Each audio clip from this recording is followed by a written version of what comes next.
یەک سەبارەت بە پێویستی پارێزگاریکردن لە ژینگە و نادروستی ڕاوکردنی نایاسایی. ئەنجومەنی باڵای فتووە لە دانیشتنی نەئاسایی خۆیدا لە ڕۆژی سێشەممە 23/4/2019 تاوتوێی نووسراوی کۆڕبەندی هیزری ئیسلامی کوردستان ژمارە 3 لە 7/4/2019 کە ئاراستەی ئەنجومەنی باڵای فتوای کردبوو سەبارەت بە دەرکردنی فتوایەکی تایبەت بە پاراستنی ژینگەی کوردستان بە تایبەت داڕشتەکانی ڕاوکردن دوای تاوتوێکردنی پرسەکەی کرد ئەم ڕوونکردنەوەیدا بەم خاڵانەی لای خوارەوە. یەکەم، ئەرچی سەرشانی هەموو هاونیشتمانی کوردستانە کە پارێزگاری تەواو لە ژینگەی کوردستان بکەن وەک ئەرکێکی ئاینی و نیشتمانی، چونکە لە چوارچێوەی فەرمانی خوداییدا خۆی دەبینێتەوە کە دەفەرمێت ولا تبغي الفساد في الأرض إن الله لا يحب المفسدين، وهروها دەفەرمێت ولا تفسد في الأرض بعد إصلاحها، کە هەموو فەساد و جێرەشێوێنی و بەدکاریەک لە خۆ دەگریت. هەروەها کەمترین وەفایە کە بە خەرجی بدەین بۆ وڵاتەکەمان کە خوددا بە جوانی بە ئێمەی کوردستانیانی بەخشیوە.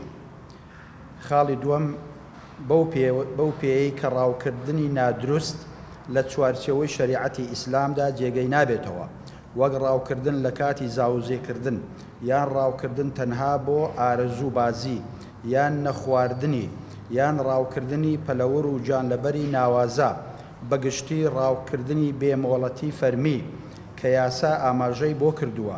تێکڕای ئەمانە دەبنەهۆی تێکدانی ژینگەی کوردستان کە بێگومان کوردستان بەدار و درخت و پەلەوەڕ و گیانلەبەر و ئاو و هەواوە ڕازاوەتەوە.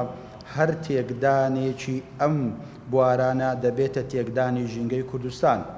سێم، پێویستە هەموو هاوڵاتیەک پابەند بێت بە ڕێسا و یاساکانی حکوومەتی هەرێمی کوردستان سەبارەت بە ڕاوکردن، چونکە لە بەرژەوەندی گشتی مرۆڤەکاندایە و هەر شتێکیش لە بەرژەوەندی گشتی مرۆڤدا بێت شەریعەتی ئیسلام پشتگیری دەکات.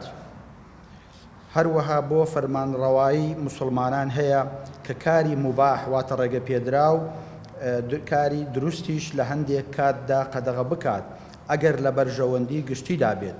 لێرشدا ڕاوکردن ئەگەرچی بە مەرج و داڕشتە شەرعیەکانی دروستە، بەڵام چونکە زۆرێک لە خەڵکی بەتایبەت کاربەدەستان هەڵ و مەرج و داڕشتەکانی جێبەجێ ناکەن، هەروەها زۆرێک لە پەلەوەڕ و گیان لە بەرانی کوردستان بەرەو فەوتانی یەکجاری واتە ئینقراض دەچن. پێویستە حکوومەتی هەرێم ڕێگای زۆر تند بگرێتە بەر و بگرێتە بەر و بە تەواوی سنوورداری بکات و لێپرسینەوە بکات بەبێ جیاوازی لەو کەسانەی کە لە یاساکان دەردەچن.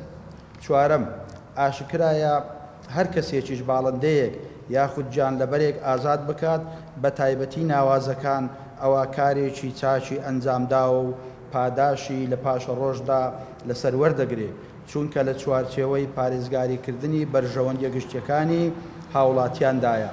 خودای گەورە هاوکاری دڵسۆزان بێت.